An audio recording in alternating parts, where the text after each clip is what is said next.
White House has backed a proposal to appoint Tony Blair as the head of a temporary administration for the Gaza Strip, a move that has sparked intense debate over its implications for Palestinian sovereignty and international relations. According to Israeli media reports, this plan would see Blair lead a body called the Gaza International Transitional Authority, GITA, which would hold authority over Gaza for up to 5 years. The GITA's mandate would include overseeing Gaza's political and legal affairs, with the goal of unifying all Palestinian territories under the Palestinian Authority, PA, in the long term. This approach mirrors the transitions of nations like Timor-Leste and Kosovo, where international actors played a pivotal role in shaping new governments. The plan suggests that the GITA could initially operate from el-Arish, an Egyptian city near Gaza's border, before deploying a UN-approved multinational force to support its governance. Critics argue that this model risks overlooking the complexities of Palestinian identity and the need for a more inclusive transition process. The proposal's details have drawn scrutiny, particularly regarding the role of former Labour leader Tony Blair, who has long been a polarizing figure in global politics.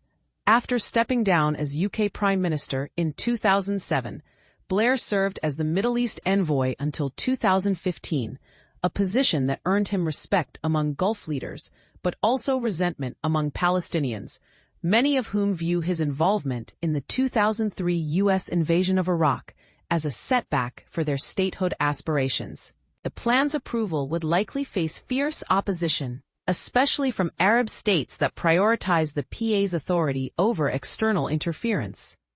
However, proponents argue that Blair's experience and diplomatic ties could help bridge gaps between Israel and the PA, offering a fresh perspective on regional stability.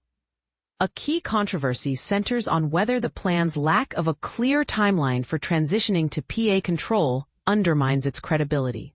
While some see this as a strategic compromise between Trump's initial vision for U.S.-Israel collaboration and the New York Declaration's one-year interim period, others warn that the absence of a concrete roadmap could alienate Palestinian supporters. Meanwhile, Israel's Prime Minister Benjamin Netanyahu has expressed cautious optimism, viewing the plan as a potential stepping stone toward broader peace talks. The White House's stance reflects a delicate balancing act as it seeks to align with both Trump's earlier proposals and the New York Declaration's emphasis on UN-led governance.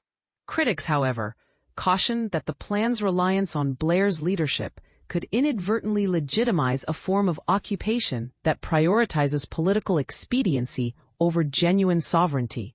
Additionally, the inclusion of a property rights preservation unit has raised concerns about the treatment of Palestinians during reconstruction, with some arguing that it could inadvertently enable displacement.